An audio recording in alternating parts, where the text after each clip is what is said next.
बिस्मिल्लाहिर्रहमानिर्रहीम। जिए भुट्टो। जिए भुट्टो मीन्स जिए जमहूर। जिए भुट्टो का मतलब है जिए आइन और जिए पार्लिमानी निज़ाम। बिना किसी तमहीद बांधे मैं डायरेक्ट जो है शुरू करूँगा। ये किसी जमात का ठेका नहीं है कि वो पाकिस्तान की पार्लिमानी जमहूरियत का तहफ़्फ़ुज़ करे, सूबाई खुद मुख्तारी का तहफ़्फ़ुज़ करे, बल्कि ये हर उस सियासी जमात की ज़िम्मेदारी है जो आवाम से वोट लेकर आती है, अगर वो वोट लेकर आती है तो। और मैं ये मेरा पैगाम है नून लीग के वर्कर्स और सपोर्टर्स के लिए भी। उम्मीद करते हैं कि अब तक तो वो सियासी तौर पे वाकई बालिग हो गए होंगे।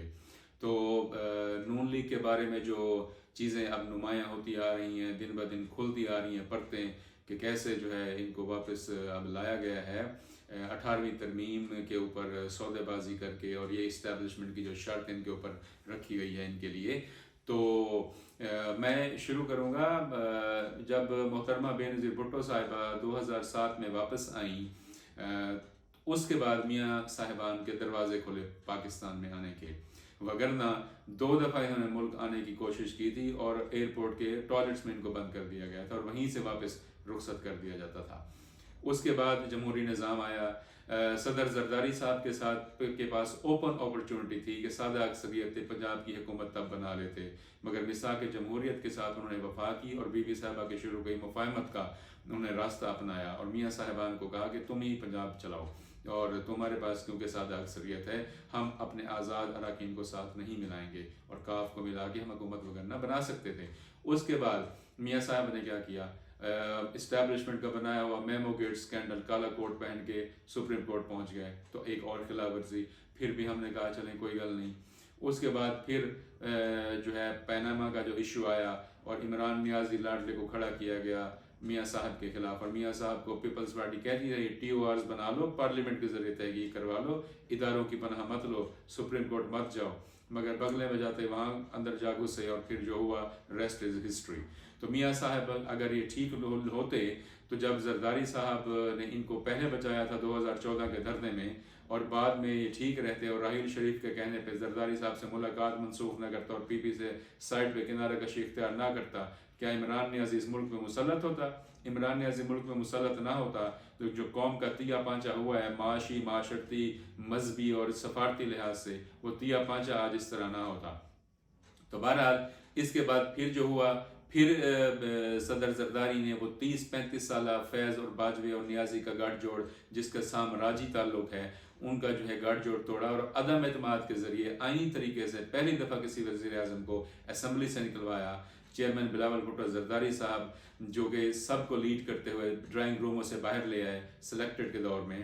तो उसके बाद फिर 15 महीने की इनकी हुकूमत बनवाई, और वज़ीर ख़ारजा बिलावल भुट्टो जरदारी ने जिस तरह आलमी सतह पे पाकिस्तान की नुमाइंदगी की और इनकी हुकूमत को चलवाया, जो कहते हैं डिफ़ॉल्ट से बचाया, तो उसके पीछे कौन था?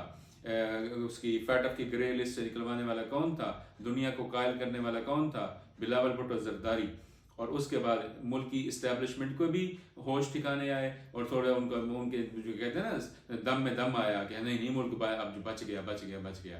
तो अब जो बड़े ये बगले में जाते हैं नून लीगी है, तो क्या अब इनको अब फिर मियाँ साहब जब वापस आए हैं तो इसकी राह हमवार पीपल्स पार्टी ने नहीं इनको करके दी, वरना तो यहाँ जेलों में सड़ रहे होते। जरदारी साहब का क्या है, जरदारी साहब पहले भी मुल्क में थे और पूरे 5 साल पिछले मुल्क में रहे हैं, वो तो मुल्क से फरार नहीं हुए, और डंके की चोट पे उसका बेटा जो है पार्लियामान में खड़े होकर सिलेक्टेड को ललकार रहा था। क्या ये हम इतने सियासी तौर पे, तारीखी तौर पे जो है वो नापुख्ता हैं कि हम चीज़ों को नहीं जो है रिकॉल कर सकते? और अब जो है ये क्या कह रहे हैं कि जी हम 18वीं तरमीम पे सौदा करेंगे। जनाब, पंजाब के आप लीडर्स हैं, ओके फाइन, GT रोड के लीडर्स हैं, फाइन, बट पंजाब के खिलाफ जो छोटे सूबों की नफरत है उसको मजीद हवा मत दें। और 18वीं तरमीम, जो भी वफाक परस्त है, जो भी पार्लिमानी जमहूरियत पर यकीन रखता है, वो 18वीं आईनी तरमीम के ऊपर सौदेबाजी का अल्फाज निकालना को तो दूर सोच भी नहीं सकता। तो आप जो है कह रहे हैं कि हम उसके ऊपर कोई ले दे करेंगे। अगर आपने ऐसा किया तो मैं उम्मीद रखता हूं कि पंजाब के अवाम भी आपसे बदला लेंगे। मियाँ साहब, ये मत भूलें कि सिंध, बलूचिस्तान और KPK में नफरत फैलेगी, आपकी वफाक की चूलें हिल जाएंगी। اور اس کے ساتھ وہ جنہوں نے قوم کے سامنے آگے وعدہ کیا تھا کہ اب ہم سیاست سے باز آئے، ہم نے بہت مسٹیکس کر لیں، اب سیاست دان جانیں اور سیاست جانیں۔ اور جناب آپ نے بی بی محترمہ شہید بے نظیر بھٹو کی شہادت کے بعد جو پارلیمانی نظام ہم نے مضبوط کیا پیپلز پارٹی نے، اور اس کے بعد اب یہ چوتھے الیکشنز ہیں، آپ کیا پیچھے بیٹھ کے آپ ڈوریں ہلاتے ہیں؟ ڈوریں ہلا ہلا کے آپ نے ایسی ڈوریں ہلائیں کہ نیازی کو مسلط کیا اور ملک کی ڈوریں اور چولیں ہل گئیں۔ آپ اب تک باز نہیں آ رہے۔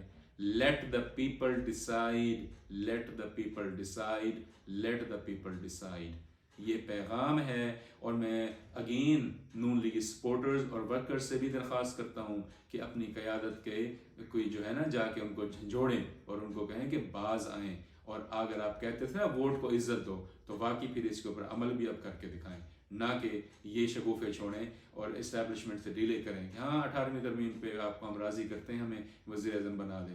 3 دفعہ وزیر اعظم بنے، تیسری دفعہ تو بنے بھی پیپلز پارٹی کی وجہ سے، تو اب چوتھی دفعہ بن کے آپ کیا تیر مار لیں گے؟ بس وزارت عظمیٰ ہی چاہیے، کوئی آپ کو اختیارات نہیں چاہیے، آپ کو جو ہے وہ جمہوری، پارلیمانی، عوامی کوئی انقلاب نہیں چاہیے۔ عوامی طاقت کا مظہر کون ہے؟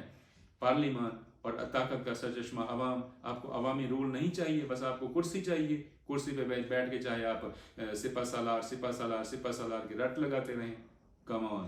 اور دوسرا چیئرمین بلاول بھٹو زرداری صاحب، اس کا بھی وہی راستہ ہے جو ہمارے تمام شہداء کا راستہ تھا، اور ہم اس کی امان چاہتے ہیں، اس کے لیے دعا گو ہیں، اور انشاءاللہ اللہ تعالیٰ مولا کریم چاہے گا اور ہمارا چیئرمین دوبارہ جو ہے اقتدار پہ بھی آئے گا، اور پیپلز پارٹی اس نظام کی ضامن تھی، ضامن ہے اور ضامن رہے گی۔ جی بھٹو۔